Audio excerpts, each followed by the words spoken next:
tell you this, in Florida, you know, girls are going to play girls sports and boys are going to play boys sports. That's what we're doing, and we're going to make sure that that's the reality. And today, the city of West Palm Beach is showing its pride. We had a request from one of our council members to do a proclamation recognizing Gay Pride Month. The month of June is Gay Pride Month. I didn't feel comfortable signing that proclamation. All right, lots to unpack right there in those last three sound bites, and we will get to it. My name's T.A. Walker from WPTV NewsChannel 5 and Fox 29. And I'm Josh Navarro, also from WPTV and the Fox 29 News. Now, welcome to our live conversation about understanding LGBTQI issues. June is the beginning of Gay Pride Month, and already we have several news stories affecting the community.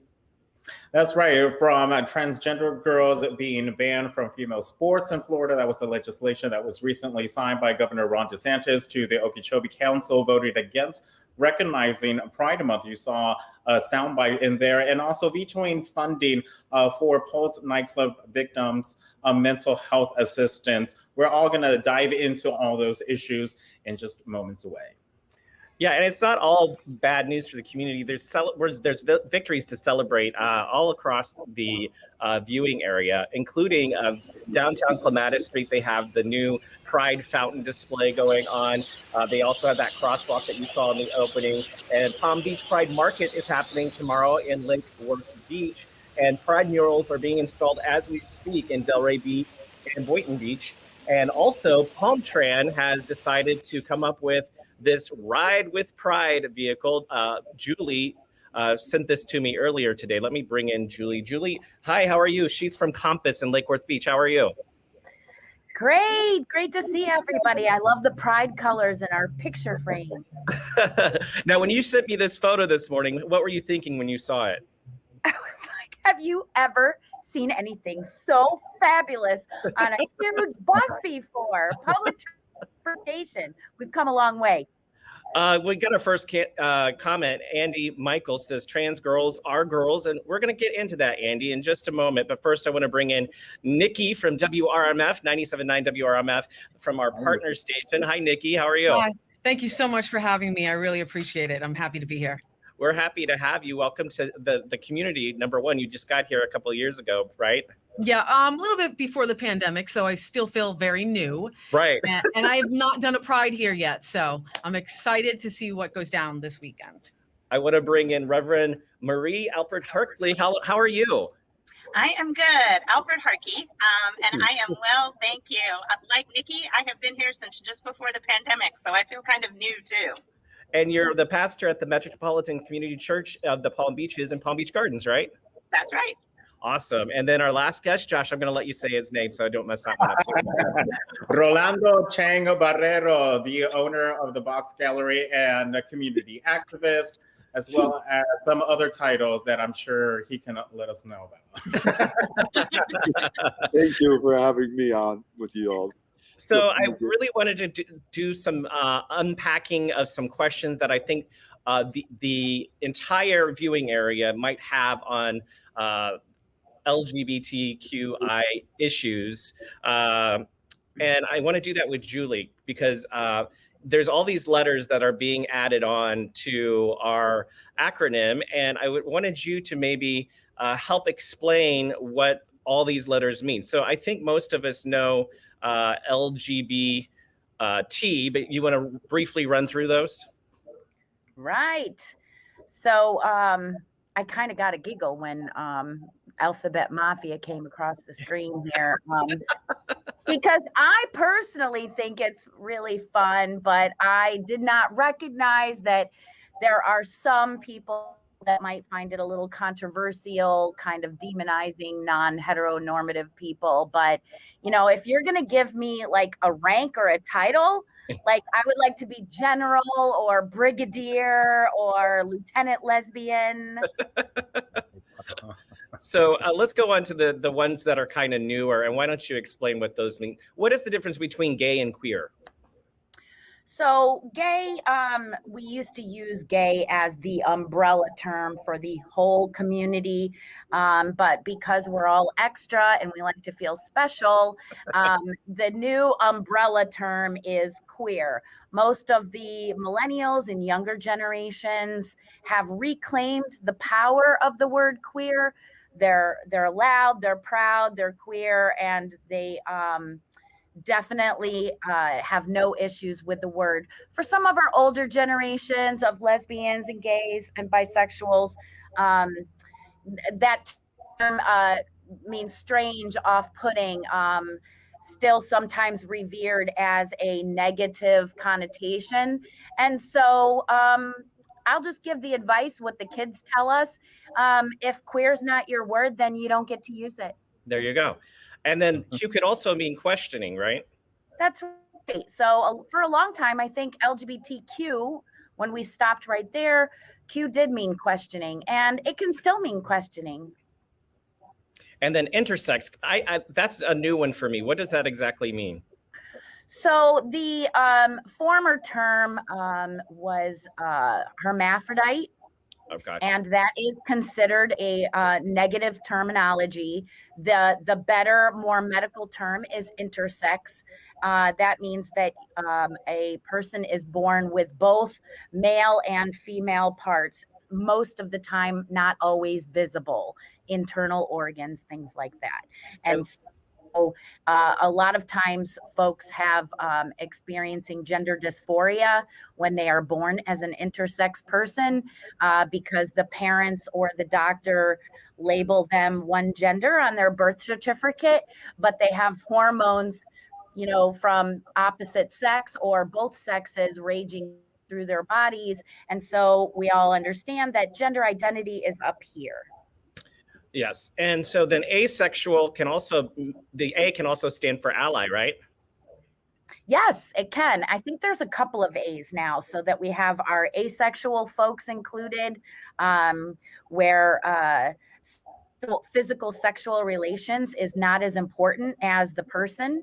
And so the A is also our allies, because we couldn't do the things that we do without all of our straight allies. And we have a lot of them here in Palm Beach County.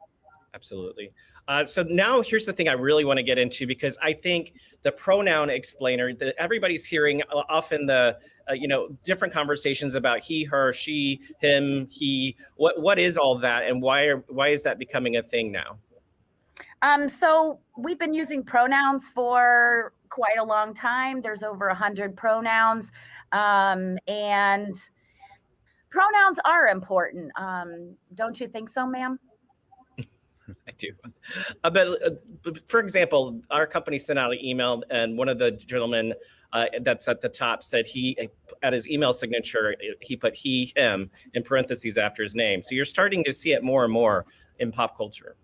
Mainstream. Well, yeah, and for the most part, millennials are more than twice as likely to identify as LGBTQ at a rate of about 20% higher than previous generations.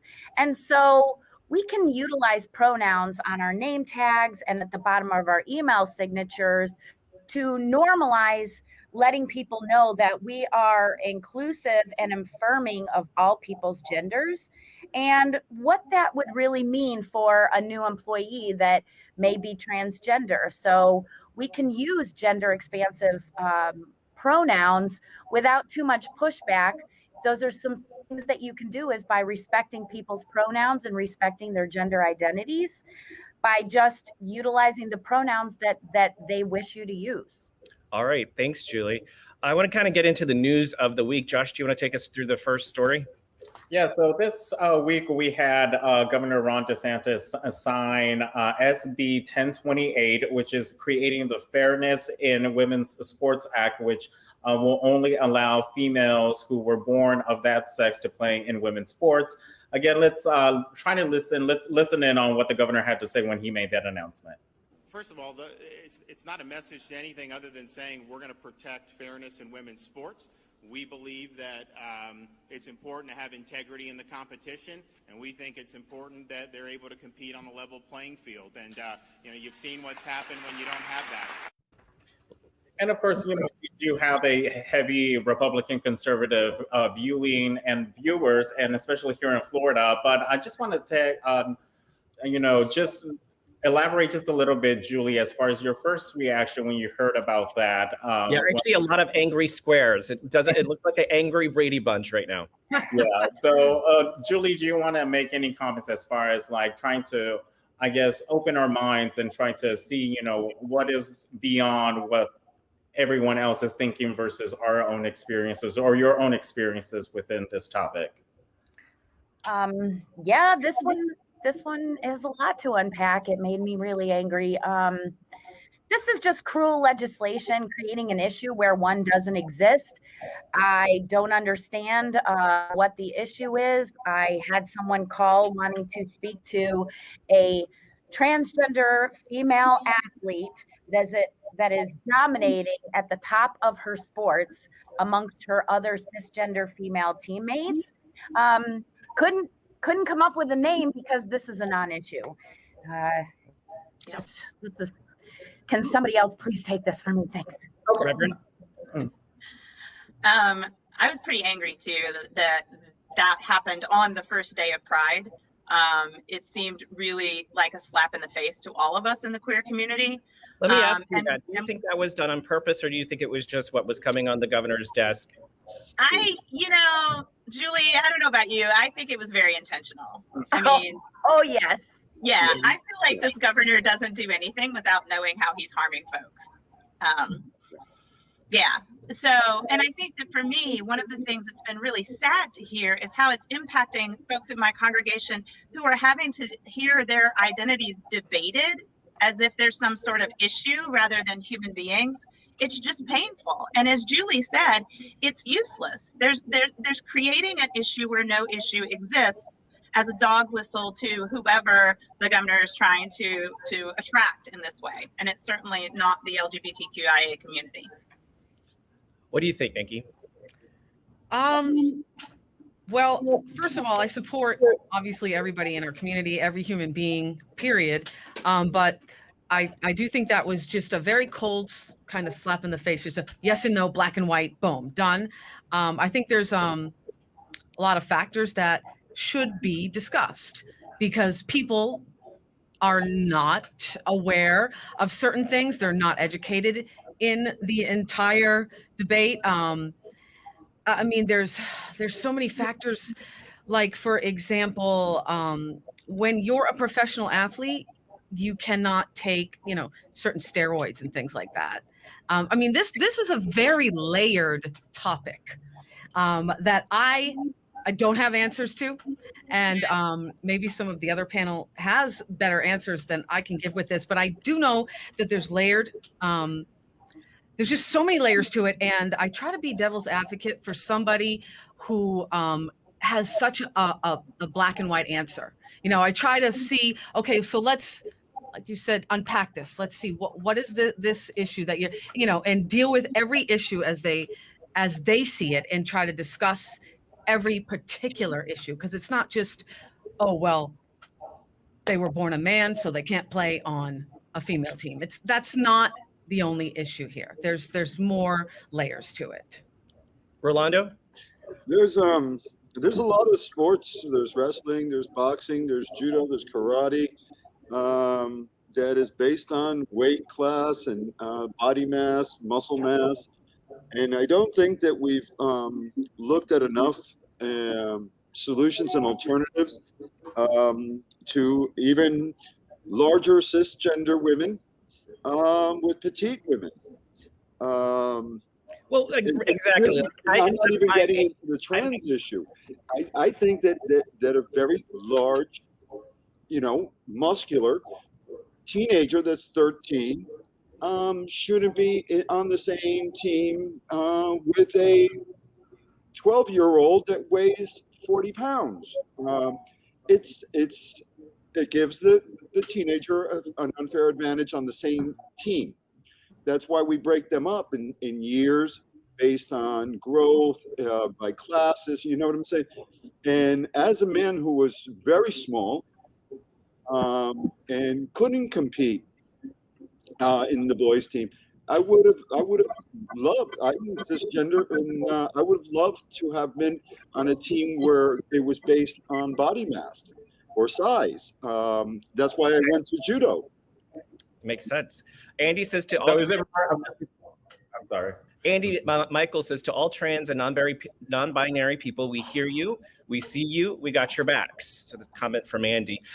What do you guys say to the question of, well, this person was born a female and are male, and now they are just naturally bigger human beings. They shouldn't be on this female team. What do you say to that? That is not necessarily true in any case. And no matter which way, you're going to look for an exception that fits that comment. But that is not the norm. It's not. I'm sorry. I did want to read a statement from the governor saying when he signed this, he says, as a father of 2 daughters, I want my girls and every girl in Florida to compete on an even playing field for the opportunities available to young women in sports. Women have fought for decades to have equal opportunities in athletics, that is, and we have to prevent those opportunities from being eroded as is happening in other states. It's common sense. It reads in part. Any thoughts on that? The thing is, everybody wants to agree with that every girl should have equal footing. What he fails to acknowledge is that a trans woman is a woman. A trans girl is a girl. There it is. And what we're doing is we're creating hate and singling out, introducing separateness in our school. It was the same thing with the gender neutral bathroom. I grew up in a house where we had one bathroom. Everybody used it. There was no problem. In my house, we didn't have boy bathroom and girl bathroom. We had a bathroom, we had a door, we had a lock. If you didn't want somebody walking in, you'd lock the door. I think the main issue is we're making issues. it's about our young girls. Yes. I think it's about our young girls in the high schools and middle schools. This is a huge issue in that people are confusing gender identity with sexuality. And if you could see the little transgender girls that come in here with their families in the center for our different various groups, you would know right away that those little girls do not belong on a boys' team and they do not belong in a boys' bathroom. End of story. All right, let's go ahead. I was just going to point out that part of what's happening with these bills is they're being promulgated by one group and they're being written into law or being tried to be written into law all over the country.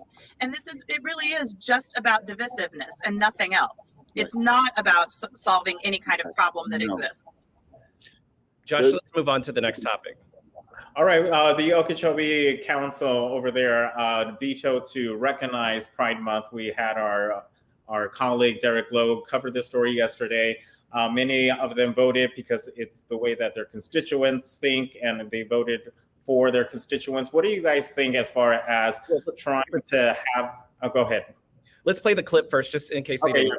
Is that okay? We had a request from one of our council members to do a proclamation recognizing Gay Pride Month. The month of June is Gay Pride Month. I didn't feel comfortable signing that proclamation. The mayor issued, in the city of Okeechobee, the mayor issues all proclamations. Because of the controversial nature of the proclamation, and because of some of my religious beliefs, I did not feel comfortable signing the proclamation. So we put it on the agenda for the council to make the decision if the city wanted to make that proclamation. Well, Okeechobee is a very conservative, extremely conservative community and a very Christian community. So a lot of people have very strong Christian beliefs and just do not support that type of proclamation. So there was overwhelming turnout not to pass the proclamation. So, and I think the majority of our community probably feels that way. It's nothing against any person or group of people. It's just the idea of what it represents. He just Oh contradicted my himself. word. Every I other love- word, contradiction. I have Let's so look many Reverend. feelings. Sorry. Reverend, what do you think about it? Since he did mention about the faith-based community, you know, and all in his comments over there. It just infuriates me when people speak as if being Christian and being queer are two things that can't happen together. Because I got to tell you, I got a church full of people that would tell you differently. I have a denomination full of people all over the world that would tell you differently. Even outside of my own denomination, which was founded by and for the queer community, there are literally millions of queer Christians. So this notion that we're voting this way because of our religious beliefs, it doesn't hold water. We celebrate Pride Month because of our religious beliefs, because the Jesus that I follow teaches me that we love everyone, that is the main command we are given, to love our neighbors as ourselves. It is called having respect for other people. Thank you. And, you know, we don't need a proclamation. It's Pride Month. Like, you don't have to sign it. We're going to be here. It's going to be Pride Month, and lots of us are going to be Christians celebrating Pride Month in our churches. So that argument it makes my blood boil. And it's also part of the reason why so many young people think that they can't be both religious and queer. And it's really nice that, especially here in Palm Beach County, we're able to do a lot to debunk that myth. Nikki, what do you say? Separation of church and state. And everything that she said was just completely on point. There are gay and lesbian and LGBTQ, everything in every single religion, in every country. It's not something that somebody chooses. And that's kind of, I think, a mindset where that comes from. Like, oh, you could just turn it off. That doesn't happen. And I think that a lot of people that use that don't understand it. Is there any way to bridge the idea of what Gay Pride Month is, or having a gay proclamation in a heavy conservative area? You know, we're starting to see people have their relatives or have their children be LGBTQIA, but are living in heavy conservative parts of the world, parts of the country. How is there any type of bridge or an understanding that both people can agree on or come to an understanding?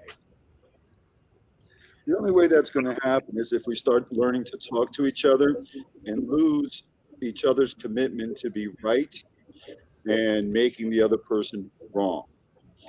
And I talk to a lot of conservative friends of mine that they straight out tell me, I don't like this.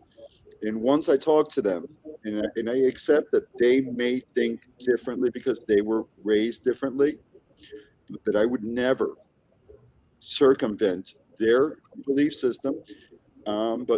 And basically it's let's agree to disagree, but don't hurt me. And that has worked fairly well, but that means that we have to go out of our way to talk to people all the time, because a lot of this is based on fear. And if they have a relationship with you, they don't fear you. And therein lies part of the solution, the beginning of a conversation. It's only been 40 years when people spit on my face because I had a sign that said, "Keep my lover alive." And then eventually I had a sign that said, "My lover died." And we're not there anymore. But we still have a long way to go, and we can't forget that. I want to bring in the Reverend on something. I grew up in a Southern Baptist church in Texas, and then I went to Southwest Baptist University in Bolivar, Missouri. And the mental health work I needed to do, because I was a gay person in a suppressive environment, was immense. It took many, many years. In your congregation, do you see a lot of mental health issues because of religion and their identity? I'm going to let Julie talk to this too, because you could see her face. She definitely does. But yes, we absolutely do. Almost every person in my congregation can tell you a story of where they were before, church-wise, how they were treated badly. We get newcomers all the time who will say, wow, I had no idea that I could be in a church that accepted all of me. So those stories are really, really common, and they do cause mental health issues. And I bet Julie knows the stats on this. I think I just quoted this on Facebook today, so I think I've got it right, that having one supportive adult in the home decreases the risk of LGBTQ kids committing suicide by 40%. And I think when Roland talks about having this discussion across differences, I think one of the things we can do is talk about our shared values. And our shared values are, let's keep our kids alive. Let's do that. Let's support our kids. And I think Julie probably has more in the way of like numbers and mental health stuff, mental health crises around this. Yeah, I think that you're right, Reverend Marie, because for the most part, when it comes to statistics, does it really matter? If we save just one, then we did our job, right? Yes. So I think that mental health issues, depression, especially around gender identity issues or coming out challenges, that's the reason why we've had support groups for so long here at the center, because people do have religious, expectations, cultural expectations, all of the different intersectionalities that we all live on. I can be a lesbian Jewish woman. I can be a gay male Christian. There's so many different religions and faith-based organizations. We are so lucky here in Palm Beach County. We have so many LGBTQ affirming churches and synagogues that I feel terrible for the folks in Okeechobee, because there are LGBT people living in Okeechobee. Was it a surprising response? No. Disappointing, yes, but not surprising. I want to circle back to my church. There's a gentleman that's my age. I'm 44, and he had a wife and a kid, still does, ex-wife now, but he just came out. Think about being 44 and suppressing that feeling from your teenage years all the way to now, and now having this sense of release. I think we could do better to communicate with our kids and blend in religion, especially when the religion teaches love, right? It teaches love and acceptance. And Jesus was hanging out in the Christian sense with some of the seedier people in town, right? He hung out with sex workers. He hung out with tax collectors. He hung out with everybody. And that's sort of the point, right? And I just want to say that what you experienced, and what so many people have experienced, is religious trauma. I mean, that's a thing that is pretty well documented in the queer community, and that most of us who have experienced it have to have some mental health help to get through, which is a great thing that we have that available. Well, I didn't have it available. So what I did was I took every elective as a psychology class. Brilliant. If I get a sociology class and it's 3 hours, I'll have a Bachelor of Science in Psychology. Perfect. Come work for us. Come work for us, TA. Oh my gosh. Julie, Yes. remember that earlier this month we contacted you because we were doing the heroin opioid spoon project at the gallery, and they connected me with Vasilia, and she made a really interesting thing about because the conversation was about isolation and during the quarantine and the uptick in suicides because of the lack of identification of abuse, depression from teachers with their students because their students weren't there, women in the workplace, men in the workplace that you could identify as being abused or see their mental capacity diminish. That wasn't happening. So we have an exponential amount of growth in the mental health area in our community, which is largely, since we're just opening up our economy and people are starting to come back out, it is now that we're going to be noticing a lot of the uptick, more so, I think. Thank you, Rolando. I want to move in naturally into this next story, Josh. Yeah, so speaking on the topic of mental health, this week, Governor DeSantis used a line item veto to cut funds from 150,000 that would have funded programs for mental health services for the Pulse survivors that shooting that happened about 5 years ago, and this is on the heels of the 5-year anniversary. Just thoughts on that? The governor said that it would. There's a lot of people that have been claiming, they suffer from mental health, but weren't actually part or aren't victims of this shooting. So just want to touch base with Julie again, as far as your thoughts on that, and how do we, move forward or navigate as far as providing those support services for the people who are still traumatized from that night. Okay, how do we move forward? A lot to unpack here. So let's all just remember that we all have our exercise and our rights to vote, and that before the 2019 remembrance ceremony, I believe that our governor stood on the ground and the steps of Pulse Orlando and promised us all that he would always support us who were impacted by the Pulse nightclub shooting. And 2 years later, or 5 years later to the date, he vetoes mental health services. We won't forget. We won't. Anybody else have anything to say on this? That goes back to the same thing. During this quarantine, people came into the quarantine last year dealing with a lot of mental health and a lot of trauma. And it's just gone exponential. And this is seriously a hard blow on people that have trauma from that particular shooting that was left in limbo because they couldn't continue with their treatments. And let's not forget that shooting mostly impacted the Latinx community. So not only, we're just heaping sort of marginalization upon marginalization and saying, no, we're not going to take care of the mental health of these people who did experience something that I can't even imagine the trauma. And that doesn't just go away because it's 5 years later. Yeah, June 12th is the 5th anniversary of the Pulse nightclub shooting. If you don't remember that, that's when a lone gunman went into a nightclub and started taking out people in the gay nightclub. I tried to get some of our local bar owners on to talk about this 5th anniversary, and they don't even want to talk about it. They're terrified that this event or an event like it would happen again.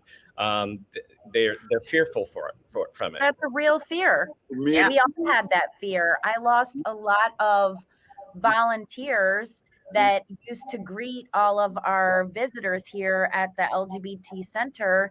I lost a lot of volunteers that week because they were so afraid that it could happen to any one of us. So I don't blame the bar owners. That was a traumatic experience, and sometimes it feels like 5 minutes ago. And I know that my church, even though I wasn't here yet, I know that they put in place all kinds of safety precautions and procedures after that happened, because I think all of us who were gathering in community anywhere felt far more targeted than we probably ever had. We did a major phone tree and assessment of security before we even went to the vigils. And we started calling Compass and finding out, is there going to be a vigil? Is it safe? There was one in Lake Worth. There was one in Rosemary Square. Some people chose to go to Lake Worth over Rosemary Square because the shooter had been recognized as being in Rosemary Square, and nobody was sure. And that is very unsettling, that you cannot be sure that there wasn't a plan to do something there as an aftermath, that the first shooting was a call to round up people in one place, knowing that we always bind together. So it was scared. This is a project that I did on the 1st year anniversary. one bird representing everybody that was deceased, and one bird representing everybody that had survived. And we got to put their toe tags. That's the South Florida Daily News, which we used the epitaphs for people to honor all their friends, because Orlando's not that far. And we have relationships with a lot of the people who passed. Yeah. And I knew that. And this was more of for a cathartic release 1 year later, to know that we haven't forgotten them. And this will again happen in about a week. I will redo it again, as I do every year. And we'll move forward. Every year, less and less people come out, and that's okay as long as one person comes out, and the picture reaches Orlando. I am happy to know that that they're still remembered in this town. You know, something else that was very traumatic about that is there was a lot of confusion, and we were receiving phone calls left and right in the morning because I believe the city of Orlando had lifted the long-term ban on accepting blood from gay men or men who have sex with men. And people just wanted to give blood. They were asking all over the state of Florida, please give blood. We need blood. And there was so much confusion around that. And again, just absolutely wanting to help community members. You know, I was there with coworkers, mostly female coworkers, because I don't understand. I just don't understand why there is this ban still. Julie, why don't you let's unpack that a little bit, because most people don't. I said this in the newsroom the other day because this one place kept sending an email every week because they're having a blood drive. And I finally, after, getting this in my inbox, because I'm not allowed to donate blood because I'm a gay male, I finally just said, could you please take me off your list for this? You're a perfectly nice person, but really week after week of getting this, hey, everybody, we need blood, but not yours, felt a little bad. Rolando, this stems back from the last pandemic we had, right? Yeah. Mm-hmm. And it's how I said, it's no coincidence that we're not allowed to give blood to each other. It's no coincidence that the announcement was made the 1st of June. It is to steal talking points, and it's to steal our celebration. Anything that's possible for us. And it's not a conspiracy theory, and it's not that I'm jaded, bitter, and crass or anything like that. It is, this will keep us alive. And we're not allowed. It's stigma. It's stigma all over. We want to celebrate our life. We can't because they want to steal the headlines on June 1st. We want to do a parade tomorrow. And I remember not last year, the year before last, you had the pastor saying, go into the parades and you stand your ground. And that stole the headlines. So these groups are really focused, and then they get ground. I ended up getting hepatitis C when I went into the hospital for brain surgery, for God's sakes. They didn't stop straight people from giving blood. And I had, as well as dealing with brain cancer, I had to deal with hepatitis C because I got tainted blood. And that was after the AIDS pandemic. So that means that the blood wasn't even screened for hep C. Mm-hmm. So let's get it together. These are BS attempts just to single us out once again.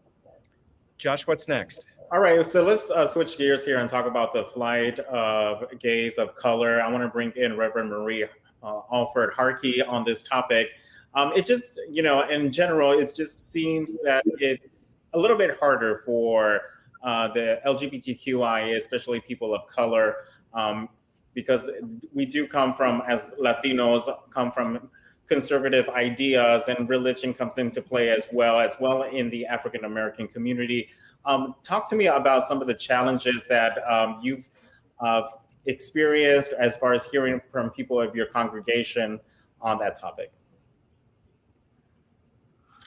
Yeah, as a middle-aged white queer cisgender woman, I don't want to speak too much on this topic, but I will say that for my folks of color in my congregation, and especially the Black folks in my congregation, it is a very different journey coming out as queer. My wife is also a Black woman, and her journey, she's in a different tradition. She's an Episcopalian, and her journey has also been very different.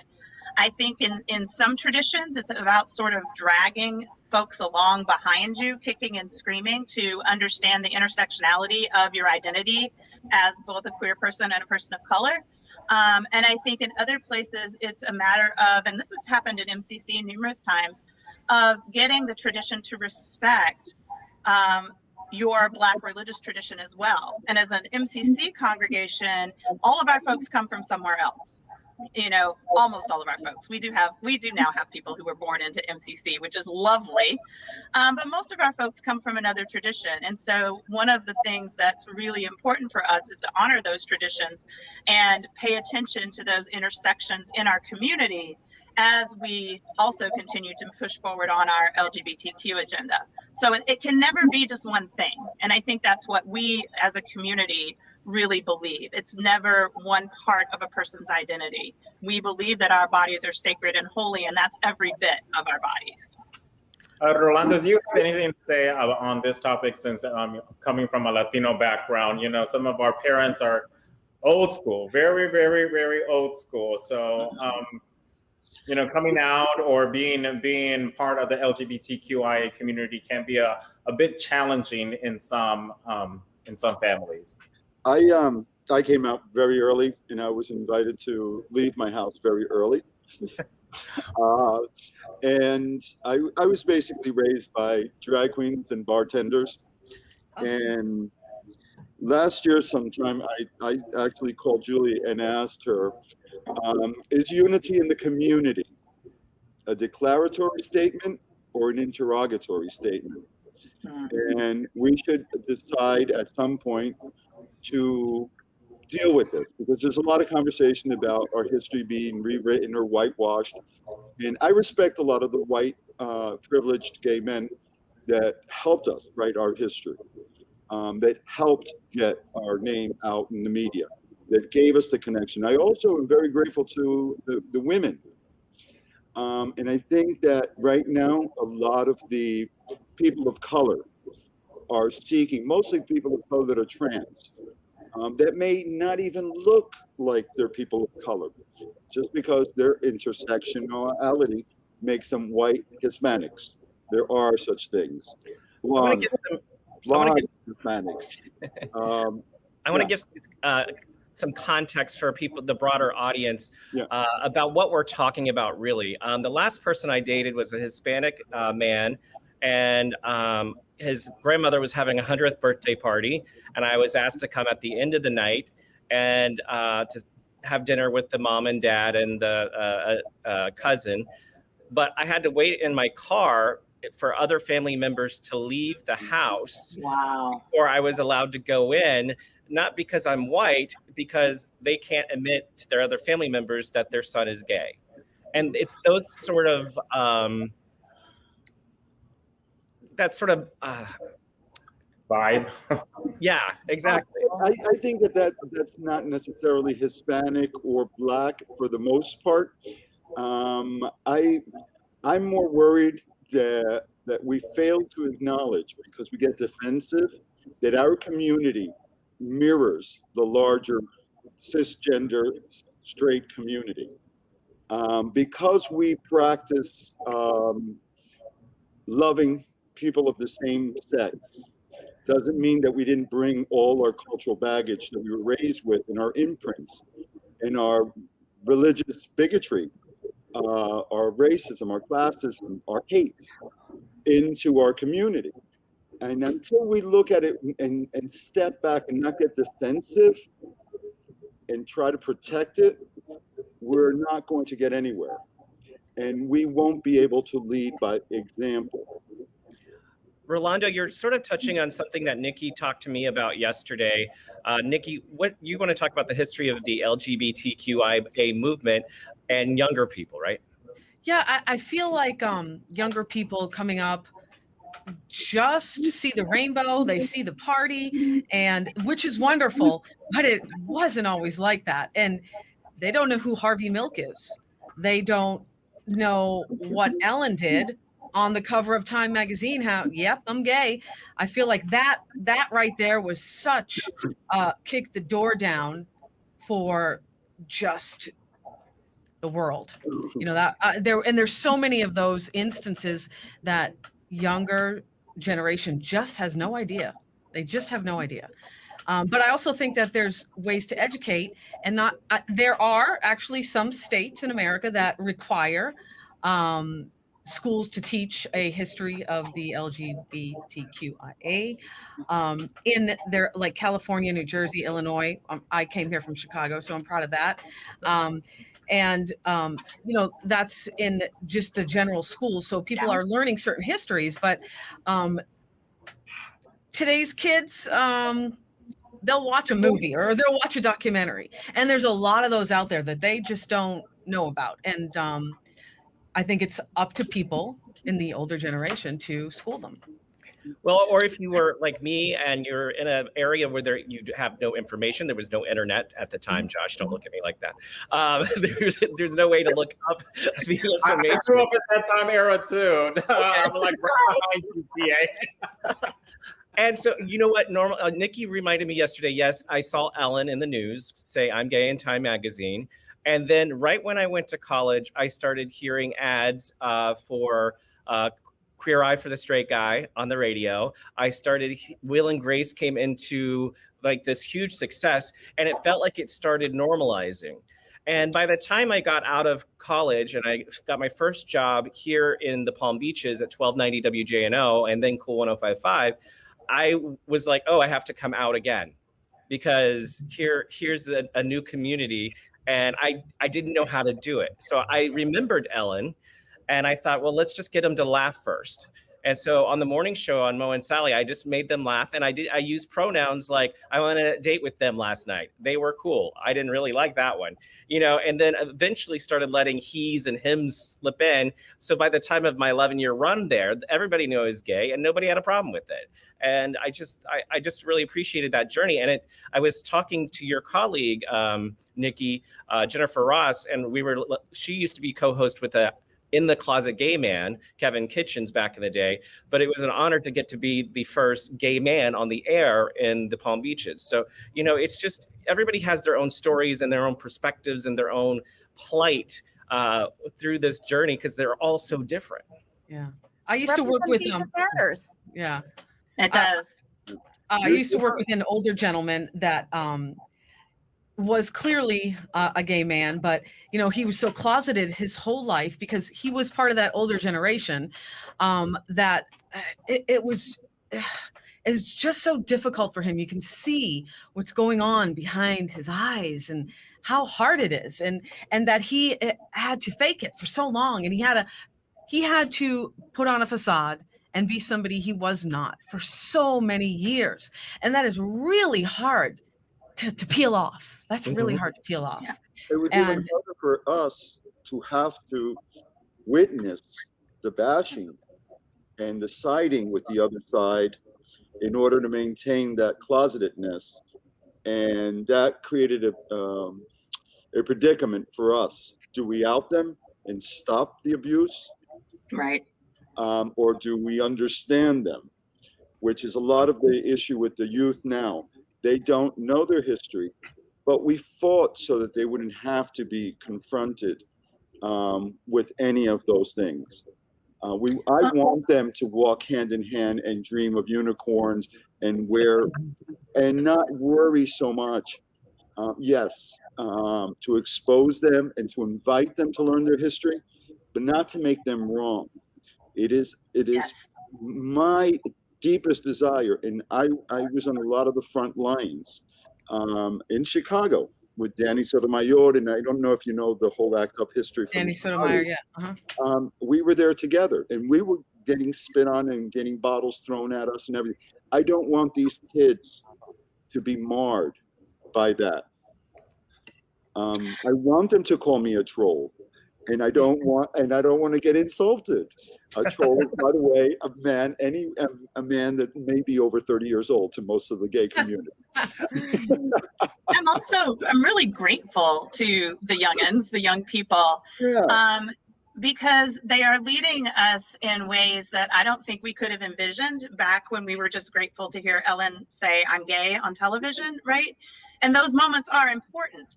And I also think that we're starting to do some really good education around our history. That Pride documentary that was on, that like 5 or 6 part documentary was really, really great. And I think a lot of folks were watching it, not just folks in our generation.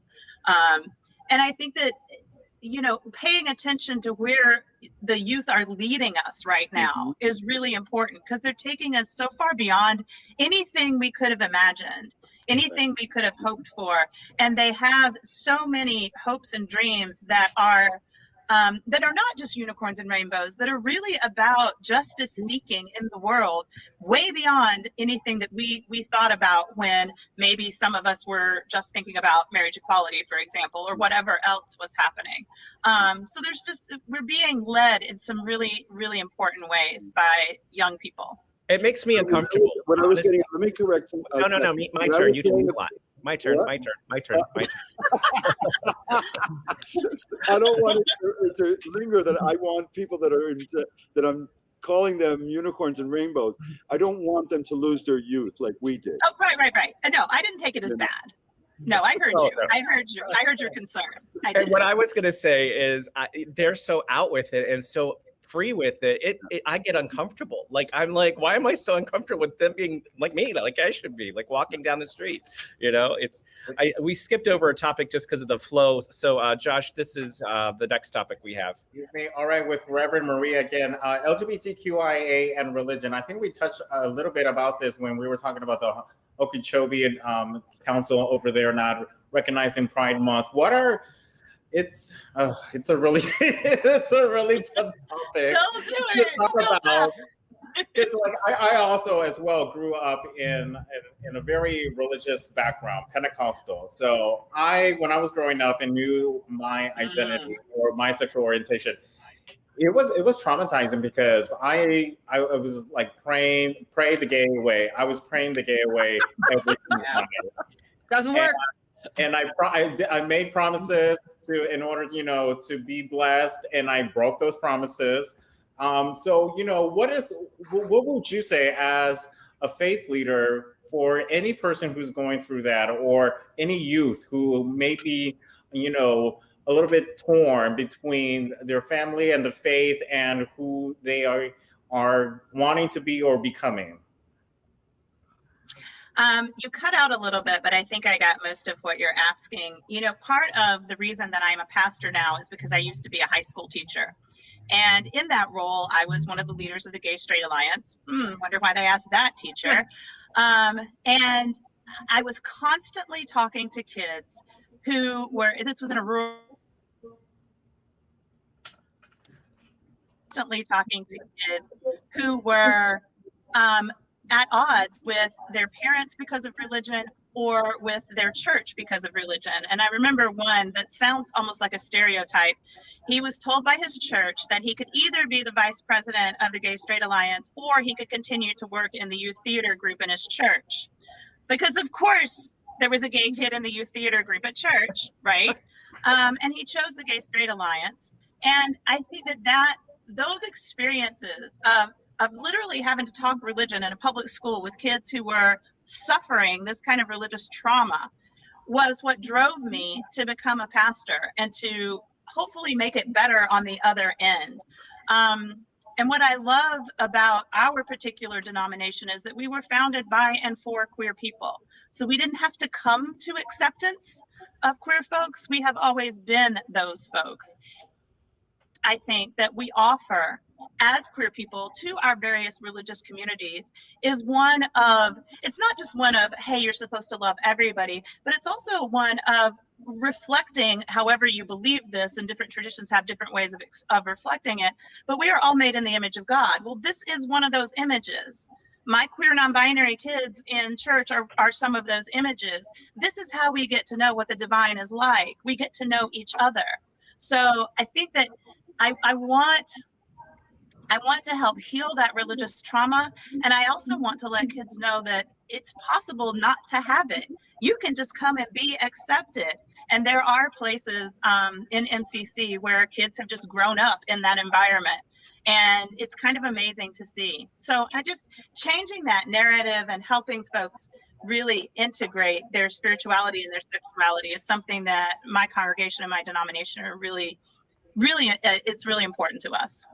Just to recap, Reverend Marie is the pastor of Metropolitan Community Church of the Palm Beaches in Palm Beach Gardens. Now, how Michael Wood says preach. How, and you know how he said it. He's like, preach. So just paint a picture for me. I grew up in a church. I went to chapel twice a week. Well, I didn't always go in college. We went to church, I think, 5 times a week, to, like handbells, youth ministry, choir, like everything. Yep. What is the difference between what I grew up with and what you're doing there in Palm Beach Gardens? So, I mean, the underlying theology is drastically different. I don't know that what we do in church is much different. You know, we sing, but we don't sing about God as He, for example. We often refer to God as they or God as God. We have choirs. Our churches have all kinds of different ministries, but the difference is the underlying theology. And it's not just this little overlay of, it's fine if you want to come to church and be like everybody else. It's more of, we call it queer theology. It's a very deep queering of what it means to be, in my case, a Christian, and what that looks like. And it influences everything from our preaching to how we celebrate communion, to how we do weddings and baptisms, and just so many things. And so it's not so, I mean, I don't know that we look any different, except that there's a lot of same-sex couples or same-sex appearing couples. But the way we sound and the way we welcome and just who we are as people is very different. And I think too, in most of our MCC congregations, we're very much involved in our local communities, because for a long time, we were the only spiritual care for the queer community, wherever that was. And so we tend to be really, really involved as a community with other community organizations. Like, we love working with Compass on different things. And that stuff is really important to us, because it's important to us to serve our community, whether they identify as Christian or religious or anything else. That's important to us. Michael Woods said, oh, we lost it. Oh, there he is. Thank you for always being so welcoming. Thanks, Michael. Mic drop. He's out. All right. I want to talk about toxic dating cultures that are, Nikki, you and I kind of talked about this yesterday. You know, for the gays, there's the apps that are supposed to be dating apps, but really they're not that for the gay men. They're more of a, yeah. And then you've experienced some stuff down in Boynton, right? Well, you're speaking to me. I'm sorry. Yes. Yeah, I was in a 17-year relationship. So before I got into the relationship and while I was in it, there was none of these dating apps. And now I am not there, and this is like new to me, but I can't do it. Sorry, can't do it. Can't go on the apps. I'm scared of them. But I do know that for men, more specifically, it's kind of like hookup central. Like, I don't know. It's just not healthy. Maybe somebody from my generation says it's not healthy. I don't know. But the younger people, it's the way that they date now, and I'm just not familiar with it, and I don't want to be. But it doesn't feel like anybody, like when I think of dating, it's from the perspective of a white male that grew up in Austin, Texas, right? It's like, we need to go on a date, we need to court, we need to go have a dinner, then we got to go see a movie, and then we got to do this. You can't do that. That doesn't happen here. Why is that? You can do that. You You're can. traditional. Don't lose that. but let's be honest. It is not something that gay men really do, right? That's not true. I was gonna say that's not That's something true. you might not do. What I'm trying to say is I'm single and available. So come down to the park this weekend. You should come to church, man. That's where you meet people. I lost my medal. I was so proud of. I've been celibate for 10 years, and I finally lost the right to be able to say that. But Monday night at the no, in grocery the last store. 10 years, all I've done is date, go to movies, and Julie would contest to this because I've sat in her office and told her I'm happy being celibate and dating every once in a while, and not hooking up. I happen to have had an encounter a couple of months ago, so Too now much it's, you know, but Hey, you're unpacking stereotypes. yeah. That's a whole nother show. Oh, Yeah. I'm sorry. I'll try. Next thing I want to talk about is all these cool little installations that are all over, that are starting to pop up in Palm Beach County. I saw this is the new fountains at the end of Clematis Street in West Palm Beach. We saw earlier their crosswalk they're installing. This is in, I think, Boynton Beach. There's a mural going in that at the intersection as we speak right now. Miranda Christian is doing that story for us tonight. And then she sent me this video as they started to paint it in an intersection in Delray Beach. And then we showed you the bus earlier. And then I know a lot of you were out at the crosswalk there in West Palm Beach. There's Julie there in the shot. What does it feel like to you guys to be able to, these things are starting to become more mainstream? I think it's phenomenal. Never in 1,000 years would I have ever dreamed that I would be able to do a Judy Garland and go across the rainbow, land on a pot of gold, and be happy in public, off of a theater stage. This is considered like a intervention, a political intervention when we did it first. In the 80s, this was illegal, and we would get arrested. And this is, oh my God! You have no idea what a treasure it is to see that. Nikki, do you talk about these installations on the radio? Actually, I did speak a little bit about it today at 979 WRMF on Instagram. I actually put some pictures up there today as well. And I will be going down to the area of Boynton Beach this afternoon or this evening and taking some pictures and putting up those on our Instagram as well this weekend.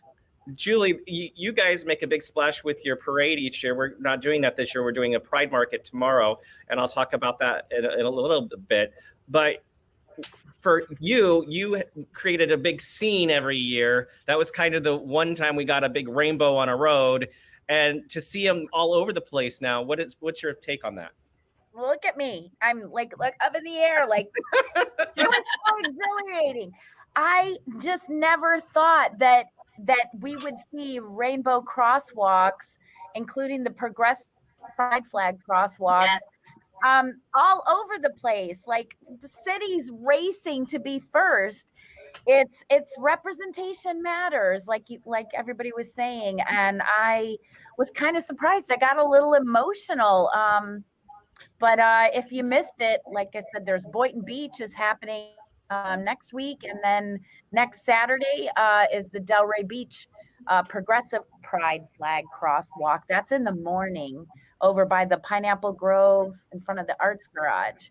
So yeah, the more the rainbows, the better. I think that there's a lot of talk about the adding of the black and brown stripes. I feel like we've divided ourselves enough in whatever we can do to include all of the intersectionalities of our community. I think that Gilbert Baker, the originator of the pride flag, he would have felt honored that we are adding to and we are evolving and changing and showing the work that still needs to be done within our own community around life, healing, sunlight, nature, harmony, and spirit.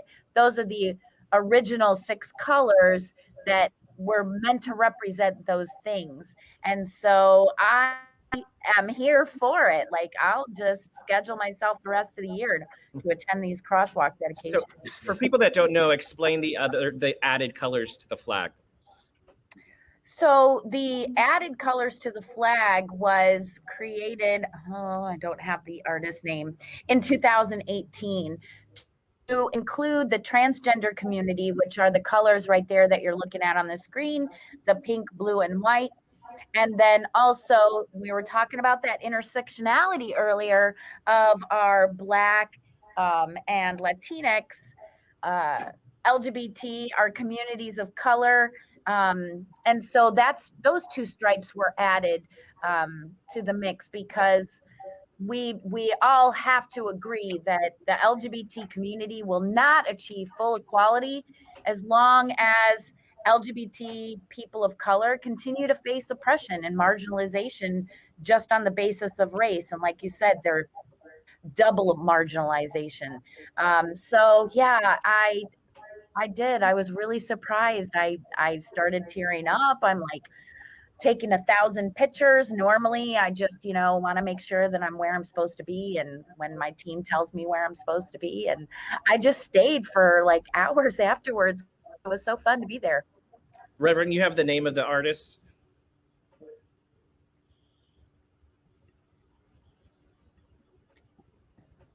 No. I am unmuting. Yes, Daniel Quasar. I did a Google. I would like to say that I knew that off the tip of my tongue. I did not. I Googled.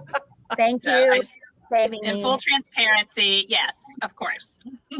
I know there's going to be a little disagreement on this next topic, but I am so excited about all the corporations that are turning gay for the month. I just think that, all the merchandise that you see out is just like kind of the coolest stuff. Pride for sale is what Washington Post calls it. And they detail it, Listerine there with their little rainbow bottle. What do you guys think about the Pride advertising? It's trendy, so they're going to make money off it. Yeah, it's wonderful. It's wonderful. It's kind of like, we finally arrived. We're finally a market. In the 80s, we went out of our way to sell DINK, dual male income, to the corporations, to have them produce products for us, to have them market to us. It's here. And they are marketing to us. That means that we're acknowledged. The sooner these things become not isolated to June, and they become ordinary, and they become mainstream, the sooner the hate and the kickback lessens. Once it becomes ordinary and normal to everybody, it loses its punch. And I think ideally, I have fought my whole life to be able to walk down the street without having to look over my shoulder or worry about anything, to wear my Harley Davidson t-shirt and have it turn about as many heads as it does when I wear a rainbow t-shirt. And I'm happy that the market is acknowledging us. And we live in a capitalist country. They don't do anything for Juneteenth, for Pride, or anything without thinking of who they're marketing to. Well, I like the can that had Marsha Johnson on there. One of the transgender who threw the brick over at Stonewall in 1969. So that is the whole reason why we celebrate Pride this entire month. So I like to see those figures from history being showcased and why we are celebrating. Yeah. Now I have a little bit of. Go ahead. No, you. I was thinking that while Nikki does have a point that we have to be very discerning consumers, because brands that promote gay pride and the LGBT community might not always be consistent in actually supporting the LGBT community. And that's really important. Are they good for LGBT consumers, customers, and clients?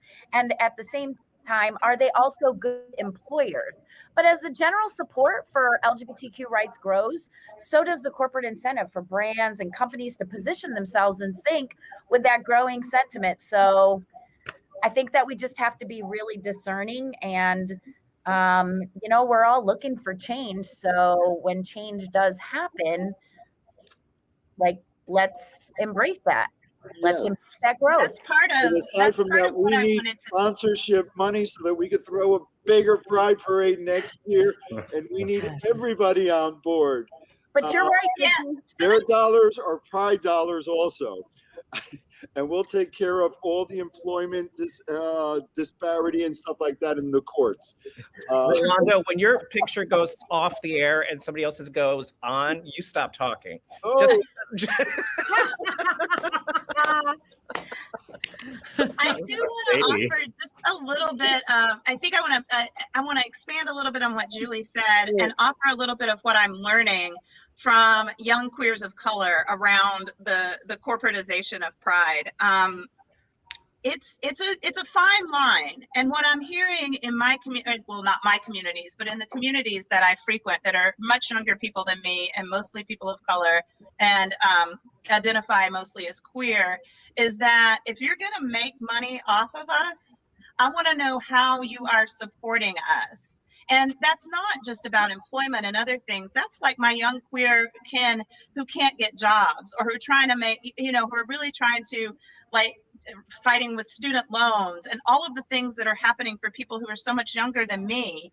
And they are really asking these deep, deep questions about corporate pride and about capitalism that are hard for me, because I'm 55. This is what I grew up with, but I think they're really important questions. And I think that when we start talking about the corporatization of pride, we have to watch what we're selling out to and how. And some of those questions are really, really difficult for us as a community. And I think that's what Julie was talking about being really discerning about what we're doing and like who we get in bed with, so to speak. I think we'll see more of that in the next few years to come. Yes, I agree. But right now, I think we're kind of enjoying it. Yeah, listen, I am here for the rainbows. I'm here for all the rainbows everywhere. I totally am, and I will probably be buying the rainbows. And also, I trust that their dependence on the market will give us more power. I hope so. I do. Because the boycott is always existing. Since we can't protest on the street anymore, we still have the boycott, at least in Florida, right? We're not allowed to protest anymore. Wait till we break that one the first time. All right. So here's what we've been holding Julie hostage for this entire time. It's Palm Beach Pride Market. It's tomorrow. I think Michael Woods just put a comment that it starts at 8, goes till 1.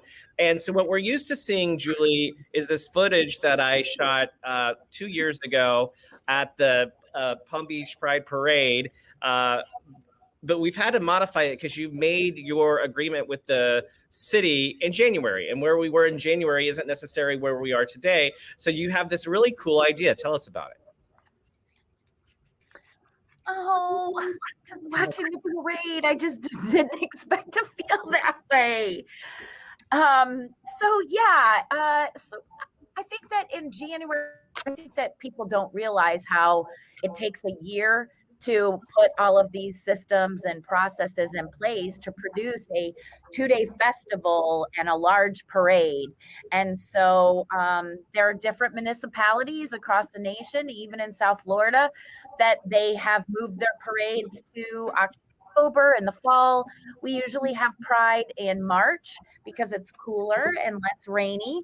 And so since we had to start planning in January for something, and the vaccine rollout wasn't really where it should have been in January, once it started to gain traction, we decided that we would compromise and work with the city of Lake Worth, and that we would not charge, have an open air marketplace at Bryant Park, where we usually have Pride. It's in the city of Lake Worth Beach on the Intercoastal.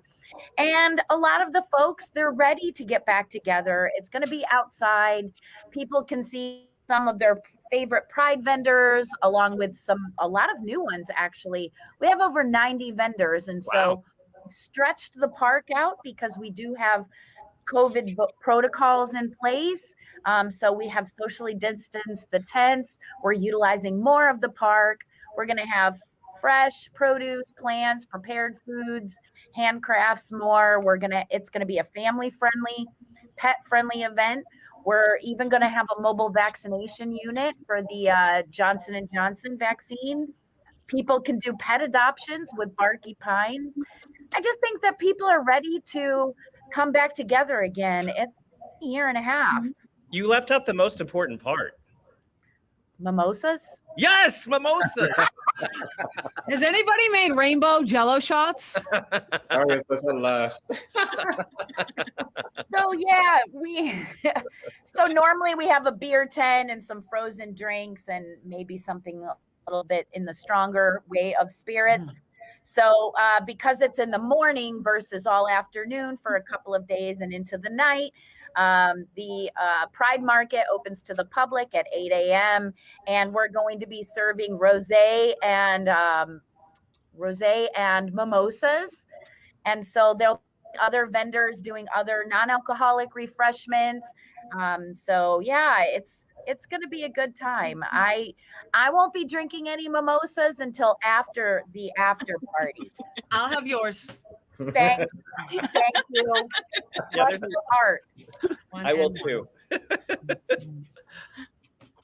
So I got to tell you, this has been very cathartic for me. It's been great to sit here and get to hear everybody's perspectives and history and just the topics that everybody is dealing with. And I can't thank you guys enough for joining Josh and I tonight here at WPTV News Channel 5 and Fox 29. Thank you so much. Thank you. Thank you. All right, we'll do it next year, okay? Let's do.